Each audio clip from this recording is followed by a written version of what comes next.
And with us, the Times columnist and Scotland editor of The Spectator, Alex Massey, the journalist and pro-independence campaigner, Ruth Wishart, and STV's political editor, Colin Mackay. Thank you all for joining us this evening. Let's start with Salmond and Sturgeon. Alex Salmond was once Nicola Sturgeon's great friend and mentor, but there's no doubt the relationship is now completely fractured. Yesterday in a TV interview, she said Salmond may be angry with her as she refused to collude to make allegations go away. Alex, serious stuff, isn't it?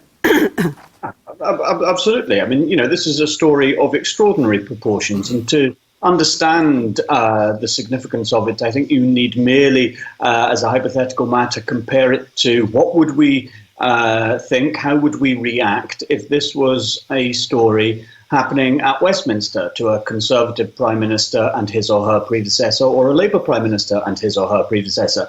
This would be a front page matter for weeks, months on end. You have the former First Minister and the current First Minister at war with one another. You have them taking one another to court. You have them locked in an extraordinary battle, not just to unearth the truth about this particular issue, but in a broader sense, to some extent, capture the soul of the SNP and the wider nationalist movement. Scottish politics hasn't seen anything like this in the 20 years of devolution. It's extraordinary. And Ruth, the Holyrood inquiry into the Salmond case hasn't even heard from the man himself yet, and it's already proving, as Alex says, pretty explosive, isn't it? Yes, it's got all the hallmarks of a modern tragedy now. I read with interest, as I always do, Alex writing about this at the weekend, and I don't think it's healthy, to be honest, that the leader of a party and the chief executive of a party are married to each other. But having said that, I don't imagine they ever had a prenup where they would decide what would happen if Alex Salmond resigned and if Nicola became First Minister, what would we then do with our marriage? I mean, life isn't like that. But it has become quite murky, as Alex says, and it's quite difficult to see how it's going to be resolved without at least a certain amount of blood on the carpet. Yeah, and Colin, what are you making of the inquiry and this fight, this very public fight between these two former great allies? Absolutely.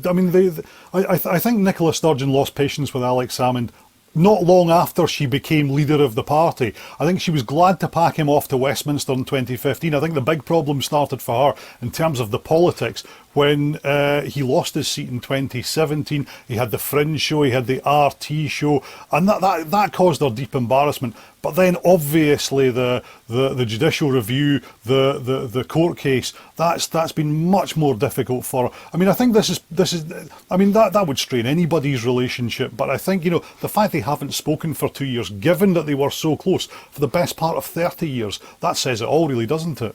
Alex, Ruth was talking there about blood on the carpet, but what could the fallout be for the SNP and wider Scottish politics from all this? Well, the SNP's supremacy in the opinion polls is such that at the moment it can afford to lose a really significant portion of its current support and still be the largest party at next year's Holyrood election. But, at a certain fundamental level, this is a question, or is becoming a question, of the First Minister's credibility. Can Nicola Sturgeon be trusted to tell the truth about this matter? By her own admission, she has at best given an incomplete account to Parliament about when she first heard of the investigations into Mr. Salmond.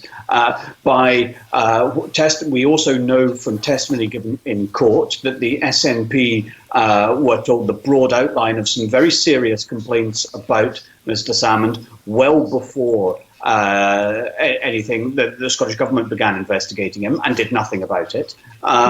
We also know this is separate from the specific complaints that led to criminal charges, of which, of course, Mr. Salmond was acquitted. But we also know, as everybody involved in Scottish politics knows, that there have been rumours swirling around Alex Salmond about specific incidents from way back in the past that almost every journalist at Holyrood has known about but hasn't written about because there wasn't cause or substance to do so. It is utterly impossible to believe that Nicola Sturgeon was the only person at Holyrood who had never heard anything about any of this. So in the end, if you're going to have these sort of inquiries and you're going to say that we're going to cooperate with them fully, then you have to do so. But that's not happening at present. So the question is, Can Nicola Sturgeon's word on this be trusted? Ruth, does this affect Nicola Sturgeon's credibility?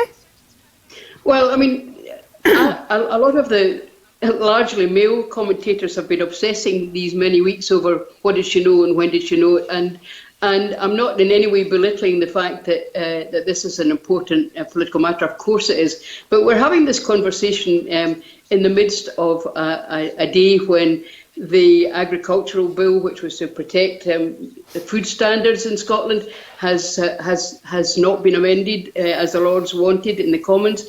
We've got the Brexit cliff edge coming along in just a very few weeks' time, and we've got the overriding business of whether or not there's going to be another independence referendum. So I absolutely don't think this is a small matter, but neither do I think that the events of 2 years ago are more important than any of the other things I've mentioned.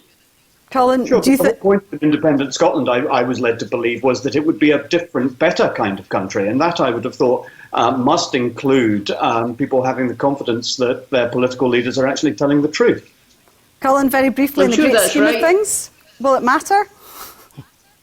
I think it will matter, yes. I think the closer we get to the election, the more potentially damaging this is for Nicola Sturgeon and for the SNP. Nicola Sturgeon is the SNP's big asset going into that election. Massive positivity in terms of opinion polls. And Alex is right to point out that they need to win the next election and that they're winning that comfortably where we stand at the moment. But it's more than that. Mm-hmm. At the moment, the SNP are looking to get a majority next year. That's only been done once before, by Alex Salmond. Mm. So that's what they're aiming for. It's not just winning. And obviously the opposition will do anything they can to stop that, including trying to take the First Minister apart when she comes before this committee. OK, the disgraced MP for Rutherglen and Hamilton West, Margaret Ferrier, was on the front of The Sun yesterday saying COVID made her act out of character and says she won't resign. Ruth, have you ever seen anything like this?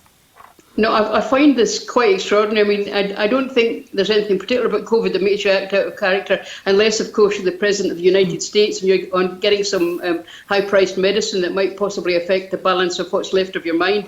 But in Margaret Ferrier's case, I feel sorry for her on one level. She is, by all accounts, an assiduous local MP, though I don't know her at all. I've never met her. On the other hand, anybody who gets on a train knowing themselves to be COVID positive, in my book, has crossed a line that I don't think there's any way back for her. I think she should have to resign. Alex, if she gets suspended from the Commons for 10 working days, 10% of her constituents could force a by-election. What are the chances of that happening? Well, in the current climate, you'd have to think that that is quite plausible. I mean, it's not a huge number of people, after all. Now, I see that Margaret Ferrier is saying that she would stand as an independent if required in any such by-election. And, you know, that would obviously add a certain amount of interest to what is a fairly extraordinary story anyway.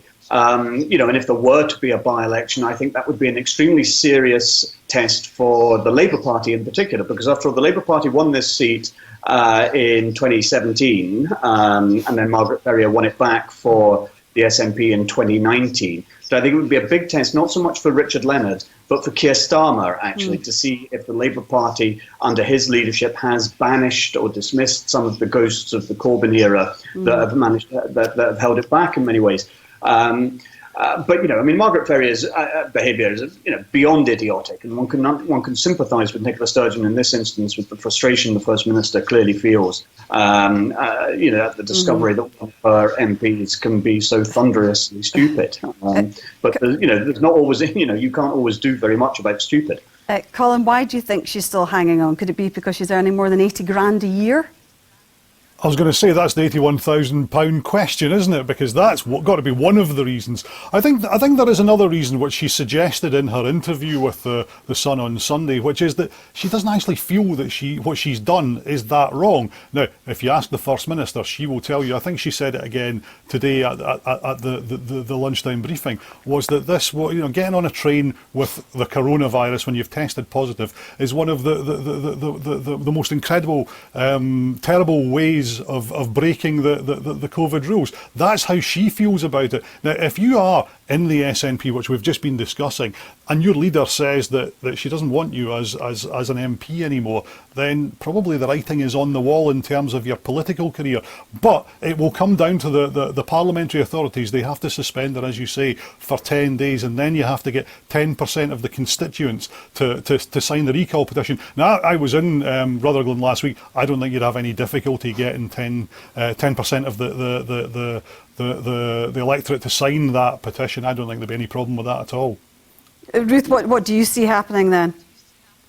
Well, I'm not at all sure because I'm not all that familiar with the constituency, but I did watch a vox pop from the constituency after the initial story broke, and it was quite clear that there was a high level of unhappiness with Margaret Ferrier's actions. So however good she's been on the ground as an MP hitherto, I think most people the people I've talked to in Rutherglen have suggested that, this is just beyond the pale. You just do not get on public transport when you know you've tested positive for COVID. I just can't see, however hard I try, I can't see how that makes any kind of sense. Colin, at the moment there's this recall system down south in the Commons, but that doesn't exist at Holyrood.